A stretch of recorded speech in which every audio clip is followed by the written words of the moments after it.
তো আল্লাহর দেওয়া সম্পদ আল্লাহর পথে ব্যয় করিলে আল্লাহ আবার দিবে। আবার দিবে না? কথা বলেন না। আগের বার কে দিছে, তো পরের বার কে দিবে? তো খরচ করার আগে দিছিল কে? তো খরচ করলে আল্লাহ আবার দিবে, আল্লাহ আবার দিবে। এই জন্য আমাদের সমাজে অসংখ্য পুরুষের উপরে, মহিলাদের উপরে কুরবানি ওয়াজিব। আপনারা খামখেয়ালি করেন, খামখেয়ালি করেন। আল্লাহ তাআলা আমাদেরকে আমল করার তৌফিক দান করেন। আমি এই শেষ কথা আমার এটা, কুরবানির মধ্যে আল্লাহ তাআলা বলছেন, বান্দা আমি শুধু দুইটা জিনিস চাই। এক নাম্বার জবানে আমার নাম, আমার জিকির। দুই নাম্বার দিলে তাকওয়া, আমি আল্লাহর ভয়, আমার ভালোবাসা। আমি তোমার থেকে দুইটা নেব, জবানে আমার নাম শুনবো, দিলে আমি ভয় শুনবো, তাকওয়া। আল্লাহ তাআলা বলেন, তুমি যদি জিকির করো বিসমিল্লাহ আল্লাহু আকবার, এটা যে বলো আমি আল্লাহ তাআলা এটাতেই খুশি। আর দিলে যে আমি আল্লাহর জন্যই করেছ, এটা যে আমি বুঝ পাইছি, আমি এতেই খুশি। আমি এই দুইটাই নেব, গোশত পুরাটা তোমারে দিয়ে দিলাম, আমার গোশত লাগবে না। ফাকুলু মিনহা, গোশত তুমি খাও, আত্মীয়রে খাওয়াও, গরিব দুঃখীরে খাওয়াও, আমার লাগবে না। আমি তাকওয়া চাই। আমি কি চাই? তাকওয়া চাই। আমি হারাম টাকা দিয়ে কুরবানি দিলে হবে না, তাহলে সেটা তাকওয়া হবে না। গুনাহমুক্ত হইলে হবে না, শতভাগ পবিত্র টাকা হইতে হবে। কি হইতে হবে বলেন না? আমার মসজিদ আজকে জুমার সময় জিজ্ঞাসা করছে আমারে, এই সুদখোরের কোরবানির কি হবে? আমি বলছি সুদখোরের উপরে কোরবানি ওয়াজিব হয় না, কারণ সুদখোরের তো কোনো টাকাই নাই। এটা জানেন? সুদখোর তো ফকির, কারণ সুদখোরের সুদের যে টাকা এটা তো হের না, হারাম তো হে মালিক না, এটা তাতে তো ফকির। তারা আমরা সবাই মিল্লা আগে গোস্ত দিয়ে আসা উচিত। ফকির রে, এ তো ফকির মূলত, নাই তো সে হারাম খাবে কেন? এই জন্য হারাম দ্বারা কোরবানি দিলে সেই কোরবানি আদায় হবে। সবচেয়ে ভয়ঙ্কর কথা হইল যে হারাম দ্বারা কোরবানি যদি দেয় কেউ হারামের টাকা দিয়া, তাইলে শরিকের বাকি শরিকদারদের কারো কোরবানি হবে। বিপদ তো এখানে। তুই তো গেছত, তুই আমগরও শেষ করছ, মারছে তো মারছে, সবাই মারা গেছে, শেষ, বরবাদ করে দিছে। এই জন্য সতর্ক থাকা চাই, সতর্ক থাকা। আল্লাহ আমাদেরকে হালাল উপার্জন থেকে কোরবানি করার তৌফিক দান করেন। আল্লাহ তাআলা পুরুষ, নারী, মা, বোন আমাদের সকলকে বুঝে শুনে কোরবানি আদায় করার তৌফিক দান করেন। নবীজি সাল্লাল্লাহু আলাইহি সাল্লাম হযরতে ফাতেমা রাদিয়াল্লাহু তাআলা আনহাকে বলছেন, ফাতেমা মনে রেখো, কোরবানির প্রথম ফোঁটা রক্ত মাটিতে পড়বার সাথে সাথে আল্লাহ পিছনের সব গুনাহ মাফ করে দেন। অনেক ফজিলত, অনেক ফজিলত, অনেক নেকি আব্বা, অনেক নেকি, অনেক নেকি। মহব্বতের সাথে ইনশাআল্লাহ কোরবানি আদায় করবেন, বলেন ইনশাআল্লাহ। এ কয়েকদিন নফল রোজা রাখার চেষ্টা করেন। কোরবানির আগের দিন পর্যন্ত 9 জিলহজ 9টা রোজা রাখা নবীজির মুবারক আমল। আলহামদুলিল্লাহ, আল্লাহর নবী বলছেন জিলহজের প্রথম দিন থেকে কোরবানির আগের দিন পর্যন্ত এই 9টি রোজার প্রত্যেকটি রোজা, একটি রোজা 1 বছরের পূর্ণ রোজার সওয়াব। এই রাতগুলোতে ইবাদত করলে সবে কদরে ইবাদতের সওয়াব। আলহামদুলিল্লাহ, আমরা গত প্রথম দিন থেকে আজকে পর্যন্ত সবগুলো রোজা রাখছি আলহামদুলিল্লাহ। বাকিগুলো রাখার পূর্ণ ইরাদা আছে ইনশাআল্লাহ। নবীজি বলছেন 9 জিলহজ মানে কোরবানির আগের দিনের রোজা। আপনারা সবাই চেষ্টা করবেন বুধবারের রোজাটা। আল্লাহর নবী বলছেন 9 জিলহজ রোজা রাখলে আল্লাহ তাআলা তার পিছনের 1 বছর, পরের 1 বছর, 2 বছরের গুনাহ মাফ করে দিবেন। মা বোনদেরকে বলবেন 9 জিলহজ বুধবার দিন সকালবেলা ফজরের নামাজের পর থেকে পঞ্চম দিন বুধবার, বৃহস্পতিবার, শুক্রবার, শনিবার, রবিবার আসর পর্যন্ত তাকবীর পড়বেন। প্রত্যেক নামাজের পরে আল্লাহু আকবার, আল্লাহু আকবার, লা ইলাহা ইল্লাল্লাহু, আল্লাহু আকবার, আল্লাহু আকবার, ওয়ালিল্লাহিল হামদ। 5 ওয়াক্ত নামাজের ফরজ সালাম ফিরাইয়া এই তাকবীর পড়া ওয়াজিব। তাকবীর পড়বেন, বলেন ইনশাআল্লাহ। তাই এনে একটা সুযোগ আছে, ছাড় আছে, যারা 5 ওয়াক্ত নামাজ পড়েন না আপনাদের পড়তে হবে না। না হে কই পড়বে? হে তো নামাজই পড়ে না, এই নাফরমান পড়বে কই? বোঝেন নাই কথা? বেনামাজি নাফরমান তুমি পড়তে হবে না। তুমি তাকবীর পড়বে কোন জায়গা? তুমি তো নামাজই পড়ো না। অতএব আগে কি সিদ্ধান্ত নেন? 5 ওয়াক্ত নামাজ পড়বো ইনশাআল্লাহ। আল্লাহ তাআলা আমাদেরকে তৌফিক দান করেন, আল্লাহ আমাদেরকে কবুল করে নেন। আজকের এই করুইবাড়ি যুব সমাজ এবং প্রবাসীদের উদ্যোগে এই মাহফিলে আল্লাহ বরকত দান করেন, আমিন। এই পৃথিবীতে ওই মানুষের চাইতে বড় বোকা আর কেউ নাই যে নিজেকে চেনে না। কমপক্ষে আত্মপরিচয় যার কাছে নাই, ও কোনোভাবেই মানুষ না।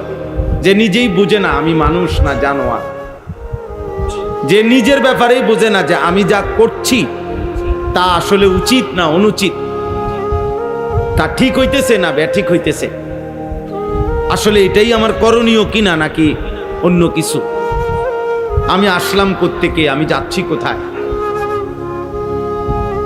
কে আমাকে পাঠাইলেন, কেন পাঠাইলেন, তিনি আমার কাছে কি চাচ্ছেন, আমি যা করছি এটাই আমার সৃষ্টিকর্তা চায় নাকি তিনি ভিন্ন কিছু চাচ্ছেন।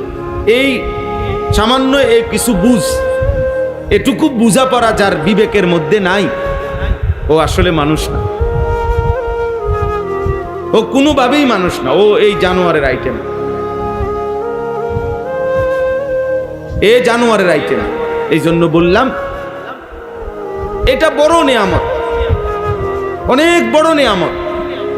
কমপক্ষে গোটা পৃথিবী তুমি চিনলা না, কিন্তু কমপক্ষে তুমি নিজের ব্যাপারে বুঝলা আমি একজন মানুষ, আমি একজন মুসলমান, আমার একজন সৃষ্টিকর্তা আল্লাহ আছেন, আমার জীবন চলার জন্য আমার একজন পথ প্রদর্শক নবী আছেন, প্রিয় নবী সাল্লাল্লাহু আলাইহি ওয়াসাল্লাম।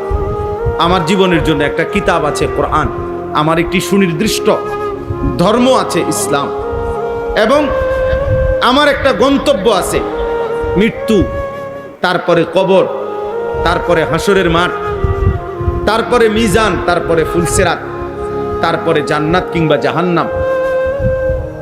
এই যে একটা ধারাবাহিকতা, এতটুকু বুঝ, আমি মানুষ, আমি মুসলমান, আমার আল্লাহ আছেন, আমার নবী আছে, আমার কিতাব আছে, আমার ধর্ম আছে, আমার মৃত্যু হবে, আমি কবরে যাব, সেখান থেকে আমাকে একদিন হাসরের ময়দানে উঠানো হবে, বিচারের মাঠে আমার আমল নামা মিজানের পাল্লায় ওজন হবে, আমাকে ফুলসিরাত পার হইতে হবে, হয় জান্নাতে পৌঁছতে হবে নয়তো জাহান্নামে পৌঁছতে হবে।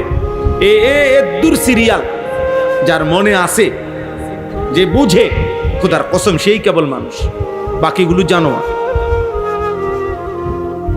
বাকিগুলো হাইওয়ান আর জানোয়ারের মতো শুধুই ভোগ করছে দুনিয়া, খাইতেছে, ঘুমাইতেছে, পেশাব পায়খানা করতেছে, এতটুকু। দোস্ত এদিক সেদিক তাকাইলে একটু পর পর লোক আসবে, এটা তো রাস্তা, তোমরা এদিকে তাকাইও না ভাই, আল্লাহর ওয়াস্তে।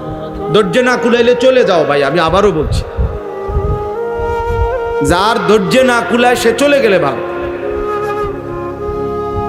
মূলত তাইলে আমি এই কথাটা বললাম, আবারও বললাম, আমাদের এই ছোট্ট হিসাব, ওই যে দেখবেন আউলিয়ায়ে কেরাম বুজুর্গানে দিন যুগ যুগ ধরে সব তরিকার পিসাবরা আউলিয়ারা এটা বলে যে এটা আউলিয়াদের কথা, হাদিস না, পীর বুজুর্গদের কথা, মাশায়েখদের কথা, যে নিজেকে চিনলো সে আল্লাহকে চিনল। মান আরাফা নাফসাহু ফাকাদ আরাফা রাব্বা, এটা হাদিস না যদিও, কিন্তু এটা একটা মহা সত্য কথা, একটা চমৎকার বাক্য।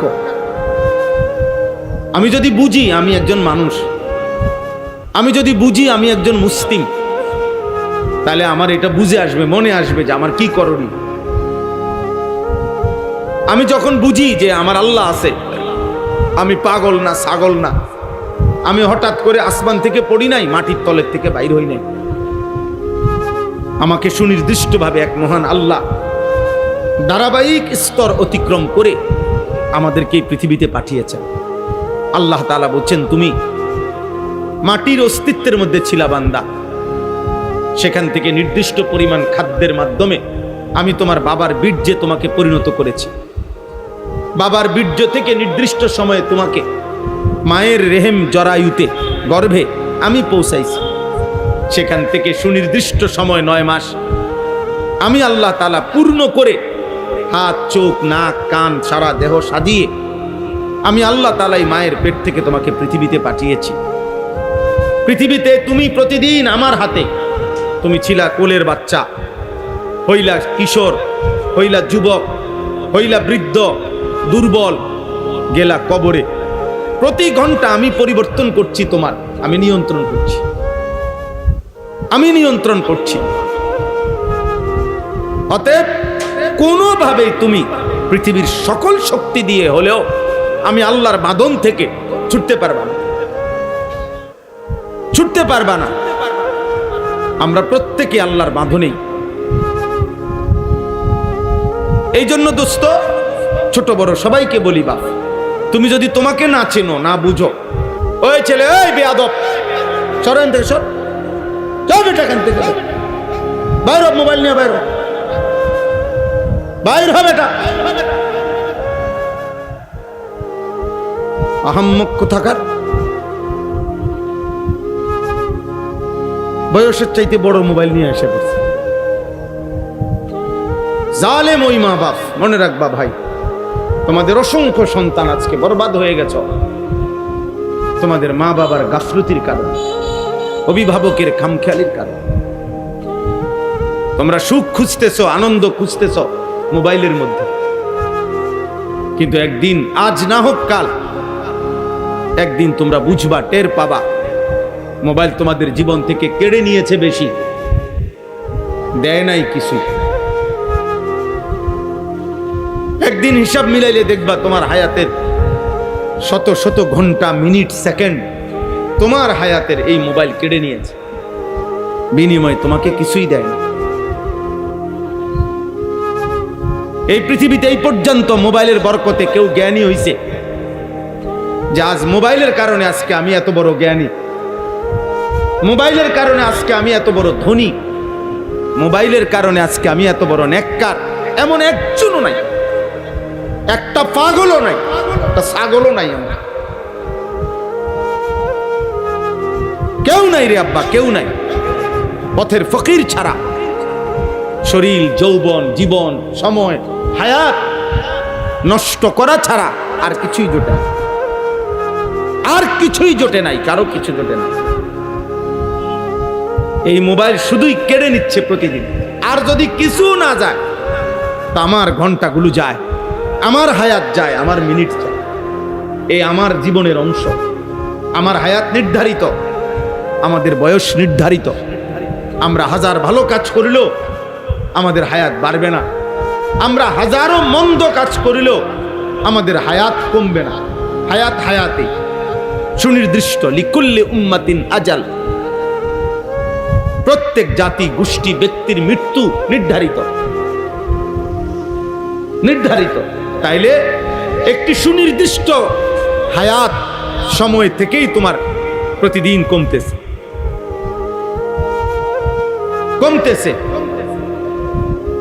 তুমি সবচেয়ে বড় ধনী হলো হায়াত বাড়বে না, আর সবচেয়ে বড় ফকির হলো হায়াত কমবে না। কেউ যদি ইবাদত করতে করতে আব্দুল কাদের জিলানিও হয়, তবুও নির্দিষ্ট সময়ে মৃত্যু হবে।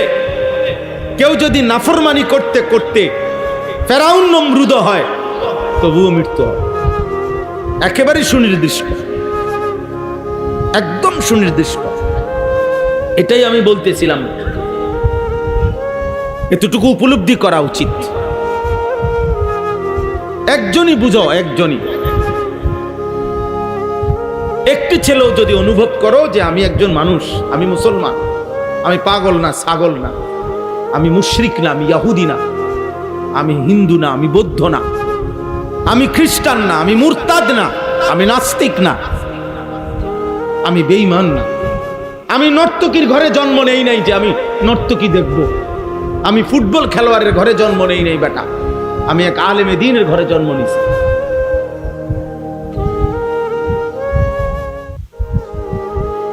আমি কেন ফুটবল খেলোয়াড়ের মতো সাজবো, কেন ক্রিকেট খেলোয়াড়ের মতো সাজবো কেন? আমি তো ফুটবল খেলোয়াড়ের ঘরে বড় হই নাই, আমি তো ক্রিকেট খেলোয়াড়ের ঘরে বড় হই নাই, আমি তো সিনেমার নর্তকীর ঘরে বড় হই নাই। আমার মা পবিত্র মা, আমি মায়ের পবিত্র দুধ পান করছি, আমি পবিত্র মায়ের গর্ভে জন্মগ্রহণ করেছি। আমি রাস্তার নর্তকী বেহায়া নারী, মোবাইলের উলঙ্গ নারীর ঘরে জন্ম নেই নাই। এতটুকু বুঝো মিয়া, নিজের মার কথা মনে করো, নিজের বোনের কথা মনে করো। যখন তুমি নারী দেখো, অস্থির ছবি দেখো, একবার ভাইবো তোমার মাকে যদি এমন উলঙ্গ বিবস্ত্র কেউ দেখে, তোমার বোনকে যদি কেউ দেখে, রক্তে যদি মানুষের রক্ত থাকে কারো, সে মেনে নিবে এটা? কথা বলে না, কেউ মেনে নিবে এটা? তো তুমি কেন অন্যের মাকে দেখছো? তুমি কেন অন্যের বোনকে দেখতেছ? আব্বা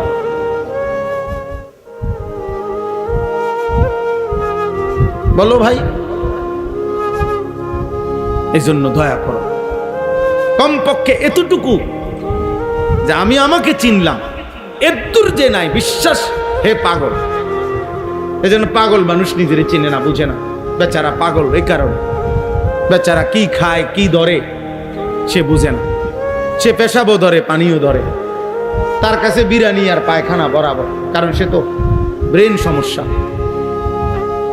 তার কাছে কোনো পাক না ফাক নাই, হালাল হারাম নাই, কারণ সে তো পাগল। কিন্তু আমরা তো আব্বা পাগল না। আল্লাহ তো এখনো আমাদেরকে সুস্থ রেখেছেন, এখনো তো আমরা আলো অন্ধকার আলাদা বুঝি, আমরা রাত দিন আলাদা বুঝি, সুখ দুঃখ আলাদা বুঝি। আমরা কেন নিজের জীবন নষ্ট করে দেব? এই জন্য আজকে প্রথম কথা এটা বললাম। আলহামদুলিল্লাহ, নওজোয়ান যুবক মহব্বত করে মাহফিল সাজাইছে, এটুকু ছোট্ট আয়োজন হইছে। আল্লাহর দয়ায় আপনারা বসতে পারছেন। একটি মাহফিলে, একটি ওয়াজে পৃথিবীর সব কথা বলে শেষ করা যাবে না, কিন্তু এটা মনে রাখতে হবে, কমপক্ষে আমি যেন আমাকে না বলি, আমাকে না বলি। কোন মানুষের উপরে আল্লাহর সবচেয়ে বড় আযাব কোরআনের তাফসীরে আছে। কোন মানুষের উপরে আল্লাহর সবচেয়ে বড় শাস্তি কি দুনিয়াতে? কোন মানুষের উপরে আল্লাহর সবচেয়ে বড় দুনিয়াবী শাস্তি হলো, আল্লাহ তাকে যাকে আত্মভোলা করে দেয়, অর্থাৎ যার আর মনে থাকে না কবর, হাসর, আখেরাত, পরকাল, মৃত্যু, হালাল হারাম, পাক নাফাক, জায়েজ না জায়েজ, এই বুঝ, এই অনুভূতি থেকে দূরে সরে যায়। খোদার কসম, কোরআনের তাফসীরে আছে, ওইটাই হচ্ছে ওই ব্যক্তির উপরে আল্লাহর সবচেয়ে বড় লানত, সবচেয়ে বড় আযাব, সবচেয়ে বড় মুসিবত। দিনের পর দিন যার কাছে হালাল হারামের কোনো আর পার্থক্য নাই, পাক নাফাকের কোনো পার্থক্য, দিন যায়, মাস যায়, সপ্তাহ যায়, রাত শেষ হয়, ভোর আসে, কখন কোন নামাজের ওয়াক্ত হয় সে জানে না, ফজরের আজান হয় কখন সে জানে না, ফজরের ওয়াক্ত হয় কখন সে জানে না, কোনটা হালাল কোনটা হারাম সে জানে না।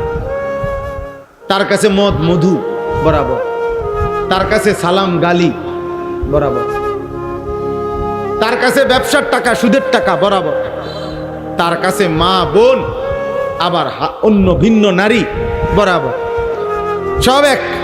মার দিকেও তাকায়, নর্তকীর দিকেও তাকায়, কষ্টের টাকাও খায়, সুদের টাকাও খায়, সালামও দেয়, গালিও দেয়। হ্যাঁ, একদিকে গোসলও করে, আরেকদিকে পেশাব করে পানিও লয় না, পাক নাফাক বরাবর বরাবর। কারণ হাইওয়ান যে, পাগল যে, মাথা খারাপ যে, মানুষরূপী পশু যে, এই কারণে পার্থক্য নেই। এই জন্য বললাম, ওয়ালা তাকুনু কাল্লাযীনা নাসুল্লাহা ফাআনসাহুম আনফুসাহুম। আল্লাহ তাআলা কোরআন কারীমের মধ্যে বলছে, বান্দা ওই মানুষদের মতো হইও না যারা আমি আল্লাহকে ভুলে গেছে, ফলে আমি তাদেরকে তাদের পরিচয় ভুলাই দিছি। আজ তারা আর নিজেকেই চেনে না, আজ নিজেকেই বুঝে না। এর চাইতে বড় আফসোস আর কিছু না। তোমরা বলো ভাই, তোমরা এই যে কিশোর ছেলে, বলো আব্বা, তোমাদের যাদের চুল মুশরিক বেঈমানের মতো, তোমার কি আসলে মনে আছে তুমি মুসলমান? প্রিয় ভাই বলো, একজন বিবেক থাকলে বলো, তোমরা যারা এশার নামাজ এখন পড়লা না, তোমাদের মনে আছে তোমরা মুসলমান? আমি এখান থেকে গাড়ির থেকে নাইম্মা দৌড়াইয়া গেছি, জামাত ধরছি, অথচ আমি এখানেও দেখছি মুসলমানের বাচ্চা ভিডিও করতে, ছবি তুলতে ব্যস্ত। কত বড় নিকৃষ্ট বেয়াদব, কত বড় জঘন্য বেয়াদব, এত বড় বেয়াদব যে মসজিদের সামনে ছবি তুলতেছে কিন্তু আল্লাহর ঘরে নামাজ হইতেছে। তোর উর্ফে খোদার কত বড় লানত! আল্লাহ তোরে মসজিদে ঢুকাইল না, তো মুসলমানের ঘরে বড় হয়েছে। থুতু তোর কপালে বেনামাজ, তোর কপালে থুতু, আফসোস তোর কপালে, আফসোস, লানত বেটা ওই জীবনের উপরে যে মসজিদের সামনে দিয়ে হাইটা যায়, মালিক তারে মসজিদে ঢুকায় না। ছি ছি ছি, আফসোস। আল্লাহ নবী সাল্লাল্লাহু আলাইহি সাল্লাম বলেন, মসজিদের সাথে যার দিলের সম্পর্ক, খোদার কসম নবী বলছে, আল্লাহ তাআলা তাকে কিয়ামতের দিন আল্লাহর আরশের নিচে ছায়া দান করবে। যেই 7 ধরনের ব্যক্তিকে আল্লাহ পাক কিয়ামতের দিন আল্লাহর আরশের ছায়া দান করবে, তার মধ্যে এখানে একজন হলো ওই ব্যক্তি যার দিল মসজিদের সাথে লেগে আছে, দিলে যার মসজিদের প্রতি ভালোবাসা। রাজুলুন কালবুহু মুআল্লাকুন বিল মাসাজিদ, যার অন্তর মসজিদের সাথে ঝুলে থাকে, দিল পড়ে থাকে মসজিদে, অন্তর পড়ে থাকে মসজিদে, বাইরে ঘুরে কিন্তু দিলের মধ্যে মসজিদের প্রতি ভালোবাসা। আবার কখন আজান হবে, আবার কখন জামাত হবে, মসজিদে যাব কখন, এই ভালোবাসা নবীজি বলছেন আল্লাহ পাক তাকে কিয়ামতের দিন আল্লাহর আরশের নিচে ছায়া দান করবে। সুবহানাল্লাহ। কোরআনুল কারীমের মধ্যে আছে, নবীজি বলছে, আর আল্লাহ বলছেন সূরা তাওবার মধ্যে আছে, যে মসজিদ আবাদ করে আল্লাহ বলছে তুমি সাক্ষী দিতে পারো যে সে আল্লাহর প্রতি ঈমান রাখে, আখিরাতের প্রতি ঈমান রাখে, আখিরাতের প্রতি ঈমান রাখে। আর মসজিদের সবচেয়ে বড় আবাদ মসজিদে নামাজ। যে মসজিদে নামাজ হয় না, ওইটা ভবন দিয়া কি হবে? আল্লাহ নবী সাল্লাল্লাহু আলাইহি সাল্লাম বলছেন, প্রত্যেক মসজিদের কিছু খুঁটি থাকে। ইন্না লিল মসজিদে আওতাদান, প্রত্যেক মসজিদের কিছু খুঁটি থাকে, খুঁটি, পিলার। নবীজি বলছেন প্রত্যেক মসজিদে 5 ওয়াক্ত যে মানুষগুলো নামাজ পড়ে, ওরা ওই মসজিদের খুঁটি, পিলার। কি কথা! নবীজি বলছেন ওই মুসল্লিগুলোর জন্য প্রত্যেক মসজিদের যে খুঁটির মতো 5 ওয়াক্ত নামাজ পড়ে যেই মুসল্লিরা, এদের জন্য আল্লাহ পাক আলাদা ফেরেশতা নিয়োগ দিয়ে রাখে। ওই ফেরেশতারা প্রতি ওয়াক্তে নামাজের সময় ওই নির্ধারিত মুসল্লিদের খবর নেয়, তারা আসলে তাদের জন্য রহমত মাগফিরাতের দোয়া করে। কসম আল্লাহর, নবীজি বলেন যদি তারা মসজিদে না আসে, আল্লাহর ওই ফেরেশতারা তাদের খবর নেয়, যদি অসুস্থ হয় তাহলে তার জন্য আল্লাহর কাছে শিফা, সুস্থতা কামনা করে দোয়া করে। পেরেশানি থাকলে আল্লাহর কাছে দোয়া করে, আল্লাহ আপনার বান্দা পেরেশানিতে আছে, আপনার সেজদা দিতে জামাতে আসতে পারে নাই, আপনি তার পেরেশানি দূর করে দেন। বদনসিব বেটা, মুসলমানের বাচ্চা বেটা, মসজিদ চিনস না বেটা, নামাজি চিনলি না, না বেঈমান হইলি, না ইমানদার হইলি, কিছুই তো হইলি না বেটা, কিছুই তো। কোন ইহুদির বাচ্চা তো তোদেরকে নিবে না বেনামাজি। যাইয়া দেখ বেটা, আমেরিকার আব্বারে গিয়া বল যে আমি 24 ঘন্টা তোদের মতো চলি ফিরি, আমি একদিনও এক ওয়াক্ত 5 ওয়াক্ত নামাজ পড়ি না, আমি দাঁড়াইয়া মুতি, আমি নর্তকী ছাড়া রাত কাটাই না, সারা রাত উলঙ্গ ছবি দেখি, আমার চুল মুশরিক তোদের মতো, তোরা আমার এনে খোদার কসম একটা ইহুদি একটা খ্রিস্টান, তোমরা জানো না ছেলেরা, বাবারা জানেন না আপনারা, আপনাদের চোখের সামনে সন্তান বরবাদ হয়ে যাচ্ছে, আপনারা তামাশা দেখতেছেন। বয়স্ক লোকরা বসে বসে ইদানিং কালের বুড়ারাও বহুত বড় গাফেল। আগের বুড়া এরম বুড়া ছিল না। হ্যাঁ হ্যাঁ, ইদানিং কালের বয়স্ক লোক খামখেয়ালি। আগে আজ থেকে 30 বছর আগের বুড়া অনেক সাহসী ছিল। 30 বছর আগের বুড়ারা পুরা গ্রামের মধ্যে যারই দেখছে অনিয়ম তারই ধমক দিছে, তারই 2-4 অক্ষর কথা বলছে। অনকার বুড়াই বসে সারাদিন বিড়ি গায়। ওই কি বলবে আল্লাহর কথা? আর বিড়ির গন্ধে তো কাছে যাওয়া যায় না, ও বাকি মানুষের বলবে কি? চা দোকানটার থেকে ওঠে না, সারাটা দিন সুযোগ পাইলে দৌড় মারে চা দোকানে। যিনি বলেন বলে হুজুর না, আমি বলি আমনে ভালো, আমনেরে বলছি, ঠিক আছে না? সবাই আলাদা হয়ে গেছি আমরা, কেমনে নিয়ন্ত্রণ হবে আব্বা?